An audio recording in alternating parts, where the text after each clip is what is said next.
ও দুনিয়ার স্বামীগণ, তোমাদের জন্য আল্লাহর নবী কয়েকটা নসিহত করতেছেন। ওয়াকসাও হাইদা তাসাইতা ওয়াতিম হাইদা তাইমতা ওয়ালা তাজরিবিল ওয়াজহা ওয়ালা তুকাব্বিহ ওয়ালা তাহজুর ইল্লা বিল বাইত আও কামা ক্বালা আলাইহিস সালাতু ওয়াস সালাম।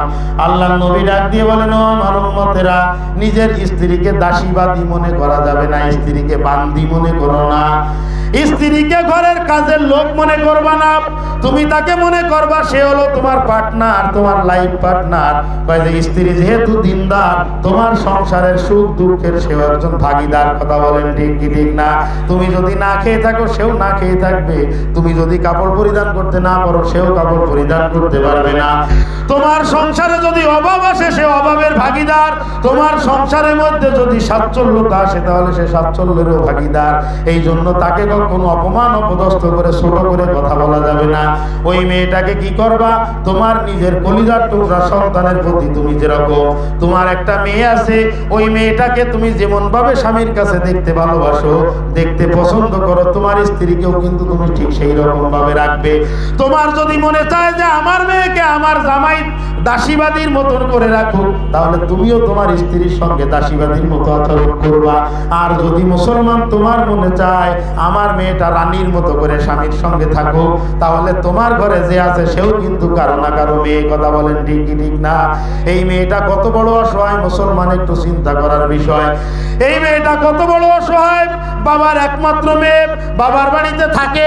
ওই মেয়েটার কাপড় চোপড় জুতা প্রসাধনী যেখানে সেখানে ছড়ানো থাকে। কথা বলেন ঠিক কি ঠিক না? তিনটা ভাই, একটা মাত্র মেয়ে, তিনটা ভাই মিলে ওই মেয়েটাকে আম্মু আম্মু বলে ডাকে। প্রত্যেকটা ভাই বাড়ি করার সময় আমার মা ডিজাইন চয়ন করে দেবে, তারপরে সেই মডেলে বাড়ি বানাবো। আছে কি আছে না? জোরে কর। ওই মেয়ের কথা মতো বাড়িটা নির্মাণ করা হইল। ও মুসলমান, একটু অন্তর দিয়ে বিষয়টা বোঝার চেষ্টা করো বাবা। মেয়ের বাবা যারা আছো বিশেষ করে তারা একটু বোঝার চেষ্টা করো। যেই মেয়ের কথা মতো তোমার সুন্দর বাড়িটা তুমি নির্মাণ করলা, ব্যবসা করে আসার পরে ঘরে গিয়ে দোকানের চাবি টাকার বান্ডিলটা মেয়ের কাছে দিলা। ও মা কই তুমি? তাই মেয়েটা চলে আসছে দৌড় দিয়ে, আব্বু কয় চকলেটের একটা বাক্স আর টাকার বান্ডিল মেয়েটার হাতে দিছো। আর আপনার স্ত্রী রাগারাগি করতেছে, কয় তোমার লাইফে মেয়েটা মাথায় উঠেছে। কথা কন, কয় কি কয় না? কথা কন নাকি বাদ দিয়ে দেবো? তাহলে কথা বলেন। আপনার স্ত্রী রাগারাগি করতেছে, মেয়েটাকে মাঝে মাঝে একটু শাসন করে, একটা কাজেও হাত দেয় না।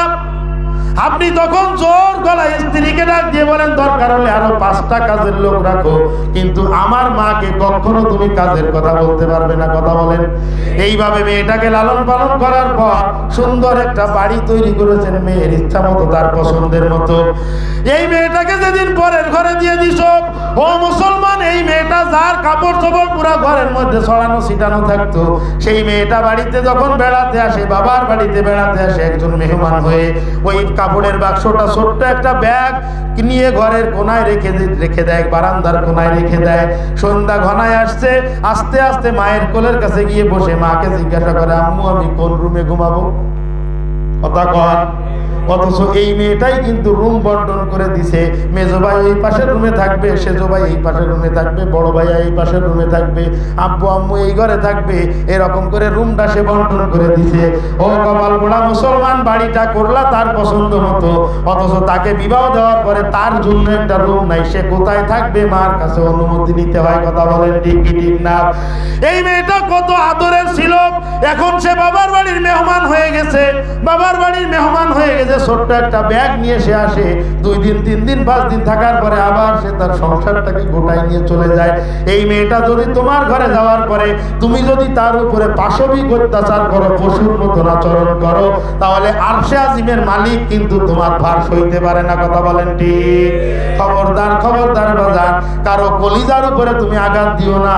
যদি কলিজার উপরে আঘাত দাও, কলিজার উপরে যদি আঘাত দাও, তাহলে every action opposite equal to reaction. কয় যে নিউটনের গোপন সূত্র আছে, নিউটনের সূত্র আছে বাজান, যে রকম আঘাত তুমি করবা ঠিক ওই রকম প্রতি আঘাত কিন্তু তুমি পাবা। কথা বলে তুমি স্ত্রীর সঙ্গে যে আচরণ করতেছো তোমার মেয়ের সঙ্গেও সেই আচরণ করা হবে। এই জন্য খবরদার খবরদার, তাকে লাইফ পার্টনার মনে করো, তাকে দাসীবাদী মনে না করে নিজের জীবনের একজন সঙ্গী মনে করো। পুরা জীবনের এই সফর পাড়ি দেওয়ার জন্য সে একজন তোমার সহযোদ্ধা। কথা বলেন ঠিক কি ঠিক না? অতএব হাইদা তইম তাপ, তুমি যেটা খাবা স্ত্রীকে সেটা খাওয়াবা। অক্সাও হাইদা তাসাইতা, তুমি যেটা পরিধান করো স্ত্রীকে সেই মানের কাপড় পরিধান করাবা। ওয়ালা তাজরিবিল ওয়াজহা ওয়ালা তুকাব্বি, ও মুসলমান কখনো স্ত্রীর গায়ে হাত তুলবা না, বিশেষ করে তার চেহারার উপরে কখনো আঘাত করা যাবে না। ওয়ালা তুকাব্বি, এবং তার 14 গোষ্ঠী নিয়ে গালমন্দ করা যাবে না। অশ্লীল অকথ্য ভাষায় মহিলা স্ত্রীকে গালাগালি দেওয়া যাবে না। অশ্লীল অকথ্য ভাষায় যদি গালাগাল দাও, ওই মেয়েটা অন্তরের মধ্যে ব্যথা অনুভব করে, কষ্ট পায়। আর ওই যে ছোট ছোট বাচ্চারা আছে টেপ রেকর্ডারের মতো, এরা কিন্তু সুন্দর ওই বাণীগুলো মুখস্থ করে ফেলে। কথা বলেন ঠিক কি ঠিক না? এর বাচ্চা ওর বাচ্চা বলে গালি দেয়, আর ওই বাচ্চারাও দেখেন ওই টায়ার চালাতে গিয়ে একজন আরেকজনের ওইটা বলে গালি দেয়। আছে কি আছে না? আরে আপনাদের এইখান থেকে যখন নামতেছি আল্লাহ কি আজীব ব্যাপার। এই মেইন রোডের থেকে বামে যখন ঢুকছি, মানে গাড়ি আড়ু অবস্থায়, তখন একজন আরেকজনের ডাকে, এ ওর বাচ্চা, এ ওর বাচ্চা। আমি চিন্তা করতেছি কি এটা ওর ডাক নাম না আসল নাম, হয়তো বুঝতে পারতেছি না। কথা বলে না, সমাজের মধ্যে কিছু ভদ্র মানুষ আছে না এরকমের, একজন আরেকজনের এটা এর বাচ্চা ওর বাচ্চা বলে গালি দেয়। এ কোনো চরিত্র হলো? এটা কোনো রাগ হচ্ছে বাবা? এটা কোনো চরিত্র হলো? আপনি এটা ওটা বলে গালি দেন। এরা ডাকতেছে একদম আওয়াজ দিয়ে, ওই বলে যা বললাম, ওই বলে বলে ডাকতেছে একজন। তো আমি চিন্তা করি নাম ওর তো নাম ওটা না, তো ওইটা বলে ডাকতেছে কেন? কত বড় নোংরা সমাজ হয়ে গেছে আমাদের। কথা বললেই মানে আরাম লাগে। ওই যে হলো গোশের মধ্যে সালাদ যেরকম একটা মজা স্বাদ বাড়ায়, বিরিয়ানির মধ্যে বুরানিতে স্বাদ বাড়ায়, ওই রকম কথার মধ্যে একটা লাল কথা দিয়ে তারপরে কথার স্বাদ বাড়ায়। আছে কি আছে না? জীবনে কোনোদিন এটা বলবেন না বাজান, এই ধরনের আচরণ করবেন না। বিশেষ করে আপনার ভবিষ্যৎ প্রজন্ম দ্বারায় যদি আপনি কোনো উপকার ভোগ করতে চান, তাহলে ওদের সামনে কখনো এরকম কথাবার্তা বলবেন না। ও দুনিয়ার মহিলারা, আমার আলোচনার সর্বশেষ পার্টের দিকে চলে এসেছি। মাগো তোমাদের জন্য কিছু করণীয় আছে, বলবো তাদেরটা? কথা কান বলবো? এতক্ষণ মুখ অন্ধকার ছিল, এবার একটু মুখে হাসি ফুটতেছে। যা যে চাপের মধ্যে ছিলাম, এইবার বলেন দিদি কি বলতে পারেন, এবার বলেন, এইবার ভালো লাগতেছে। খেয়াল করেন আমার আল্লাহ নবী বলেন, মা তারাকতু বাদি ফিতনাতান আযাররু আলার রিজালি মিনান নিসা ফাত্তাকুদ দুনিয়া ওয়াত্তাকুন নিসা ফাইন্না আউয়ালা ফিতনাতি বানি ইসরাঈলা কানাত ফিন নিসা আও কামা ক্বালা আলাইহিস সালাতু ওয়াস সালাম। আল্লাহ নবী, আমার আপনার নবী জনাবে মুহাম্মদ রাসূলুল্লাহ আওয়াজ করে বলেন সাল্লাল্লাহু আলাইহি ওয়াসাল্লাম। সে পরীক্ষা কিন্তু ভুলে গেছে সবাই। আল্লাহ নবীর নাম বললে কি পড়তে হবে? সাল্লাল্লাহু আলাইহি ওয়াসাল্লাম পবিত্র জবানে ঘোষণা করতেছেন। কষ্ট হয় বাজান দুরূদ পড়তে? দুরূদ পড়তে কষ্ট হয়। এই নবীর সুপারিশ ছাড়া কিন্তু অন্য নবীরাও পর্যন্ত আগাইতে পারবে না। ভালো করে লক্ষ্য করেন। আর যত বেশি পরিমাণে দুরূদ পড়বেন রাসূল আকরাম সাল্লাল্লাহু আলাইহি সাল্লাম তত বেশি পরিমাণে খুশি হবেন।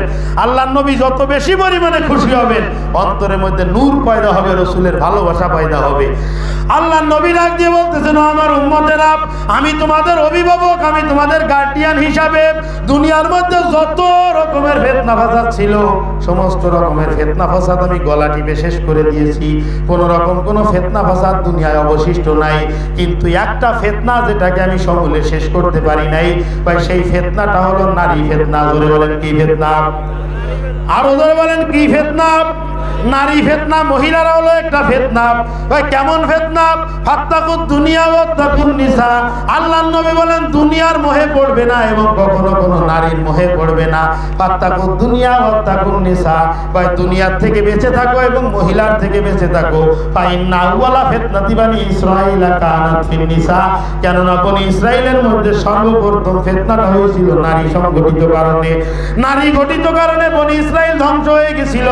ও দুনিয়ার মা বোনেরা, তোমাদেরকে আল্লাহ নবী ফিতনা বলেছেন, তার কারণটা হলো তোমাদেরকে ফিতনা বলা হয়েছে, তার কারণটা হলো তোমাদের মধ্যে এমন কিছু গুণাবলী, এমন কিছু আকর্ষণ আল্লাহ পাক রব্বুল আলামিন দান করেছেন, সেই আকর্ষণের কারণে অনেক শিক্ষিত এবং অনেক বুদ্ধিমান যুবক, অনেক শিক্ষিত অনেক বুদ্ধিমান যুবক পর্যন্ত বোকায় পরিণত হয়ে যায়। কথা বলেন ঠিক কি ঠিক না? আমার তো বেশি একটা মজা লাগতেছে না, মনোযোগ এদিক ওদিক চলে যাচ্ছে আপনাদের। কি মেলা বিরক্ত হয়ে যাচ্ছে? তাহলে এদিকে খেয়াল করেন, এদিকে কে আসতেছে না আসতেছে সবাই তাই দেখতেছে। এদিক ওদিক চলে গেলে কথার ধারাবাহিকতা নষ্ট হয়ে যায়, এই জন্য ভালো মজা লাগে না। এদিকে লক্ষ্য করেন, কথা মুখস্থ থাকবে। মহিলাদেরকে ফিতনা বলা হয়েছে।